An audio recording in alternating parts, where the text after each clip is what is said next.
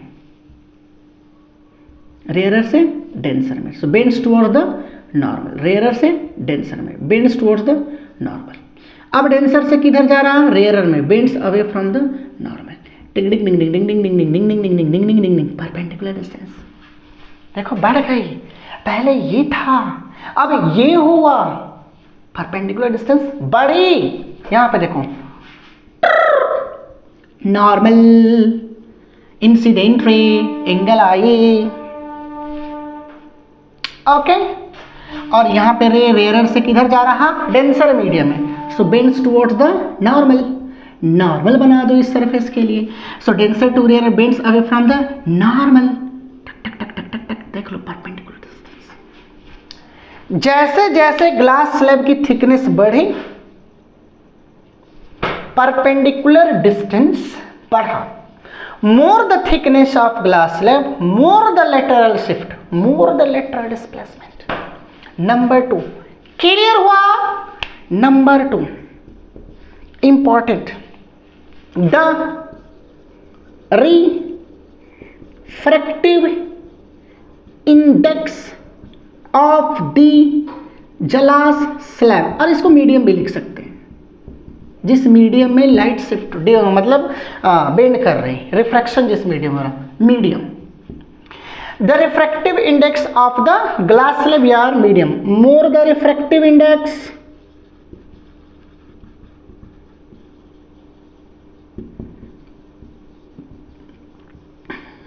More the shift, refractive index जितनी ज्यादा, more the refractive index, more the shift, refractive index ज्यादा, shift ज्यादा। Glass slab की या मीडियम की रिफ्रैक्टिव इंडेक्स ज्यादा, उस मीडियम में लाइट की स्पीड कम, लाइट की स्पीड जितनी कम, लाइट रे नॉर्मल की तरफ उतने ही बेंड कर जाएंगे। सुन लो, ये बात बताना भूल गया था, रिफ्रैक्टिव इंडेक्स जितनी ज्यादा, लाइट की स्पीड कम, ये हम जान चुके हैं कि रिफ्रैक्टिव इंडेक्स ज्यादा होने से स्पीड कम हो जाती है। अब सुनो, रिफ्रैक्टिव इंडेक्स ज्यादा, लाइट की स्पीड उस मीडियम में कम, रे उस मीडियम में नॉर्मल की तरफ ज्यादा बेंड करेंगे। रिफ्रैक्टिव इंडेक्स कम, लाइट की स्पीड ज्यादा, रे थोड़ी सी बेंड करेंगे। अब तो रिफ्रैक्टिव इंडेक्स 1 से कम तो हो ही नहीं सकता, 1 से कम रिफ्रैक्टिव इंडेक्स हो ही नहीं सकता। वैक्यूम की होती है सर 1 से कम, लेकिन हम जनरली हम एजम कर लेते हैं कि एयर की रिफ्रैक्टिव इंडेक्स और वैक्यूम की रिफ्रैक्टिव इंडेक्स सेम होती है। हालांकि लाइट की स्पीड एयर में होती है 2.99 इंटू 10 टू द पावर 8 और वैक्यूम में 3.00 into 10 to the power 8 metre पर सेकेंड। तो 2.99 और 3 नियरली इक्वल है, सेम है। मतलब जो स्पीड लाइट की एयर में है वही स्पीड लाइट की वैक्यूम में है, मतलब रिफ्रैक्टिव इंडेक्स एयर की और वैक्यूम की सेम हो गई। हम तो ये सीखे ना, तुम भी यही सीखो। लेकिन अगर मान लो क्रिटिकल केस में आ जाए कि लाइट की स्पीड एयर में ज्यादा होती है कि वैक्यूम में, वैक्यूम तुम बताओगे, वैक्यूम में ज्यादा होती है, मतलब इसमें लाइट की स्पीड ज्यादा वैक्यूम में, यानी वैक्यूम की रिफ्रैक्टिव इंडेक्स कम as compare to speed of light in air. Otherwise generally 99%, 98% case में इन दोनों की रिफ्रैक्टिव इंडेक्स सेम होती है। तो मोर the refractive index, more the क्या लिखा है, refractive index of the glass slab, more the refractive index, more the shift. Refractive index ज्यादा, शिफ्ट जितनी ज्यादा उतनी ज्यादा। अच्छा, रिफ्रैक्टिव इंडेक्स जितनी ज़्यादा होगी लाइट की स्पीड उतनी ही कम। रिफ्रैक्टिव इंडेक्स को हम दिखाते हैं म्यू से। म्यू मोर, सुन लो, mu more speed of light less, yes sir, speed of light less, wavelength less, wavelength कम होती है तो लाइट की स्पीड कम होती है तो वेवलेंथ भी कम होती है। लाइट की स्पीड ज़्यादा तो वेवलेंथ ज़्यादा, रिफ्रैक्टिव इंडेक्स ज़्यादा तो वेलोसिटी कम। पढ़ाया हूँ, स्पीड कम, mu is equals to C बराबर वी, याद है कि नहीं?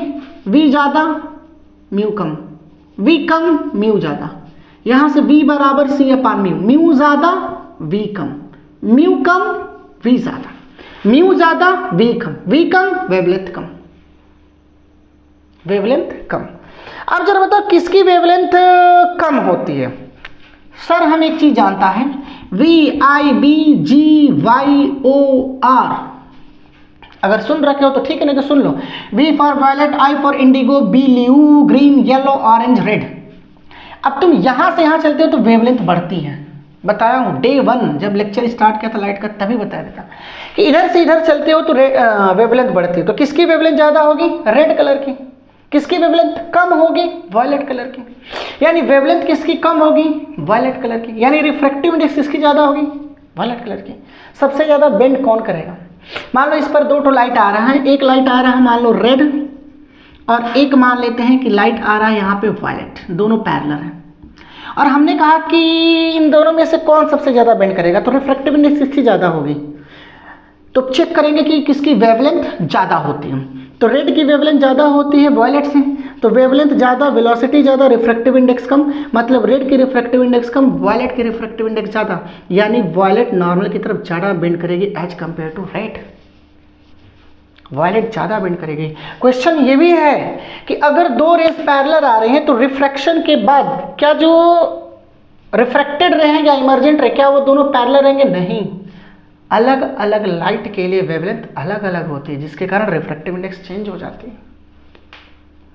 जैसे मान लो कि हमने कहा कि ये ग्लास स्लैब है और हमने कहा कि ये रे आ रही है वायलेट और ये रे आ रही है मान लेते हैं कि ग्रीन। कौन ज़्यादा डेविएट करेगा, मतलब कौन ज़्यादा नॉर्मल की तरफ बेंड करेगा, ऐसे बोलो, कौन नॉर्मल की तरफ ज़्यादा बेंड करेगा। तो चेक करो कि इन दोनों में वेवलेंथ किसकी ज़्यादा है। सो वायलेट और ग्रीन, तो वायलेट की वेवलेंथ कम, ग्रीन की वेवलेंथ ज़्यादा। इधर से इधर जाओगे तो वेवलेंथ इंक्रीज करती है, वेवलेंथ इंक्रीज करती है। तो ग्रीन की वेवलेंथ ज़्यादा यानी ग्रीन की रिफ्रैक्टिव इंडेक्स कम, वेवलेंथ ज़्यादा, रिफ्रैक्टिव इंडेक्स कम। और रिफ्रैक्टिव इंडेक्स कम हो जाने से ग्रीन कम बेंड करेगा और वायलेट ज़्यादा बेंड कर देगा। यानी ये ऐसे, ये भी बेंड करेगा लेकिन थोड़ा सा ऐसे। इसमें एंगल ऑफ रिफ्रैक्शन ये कम और ये इसके लिए ज़्यादा। और तीसरी पॉइंट लिख देंगे एंगल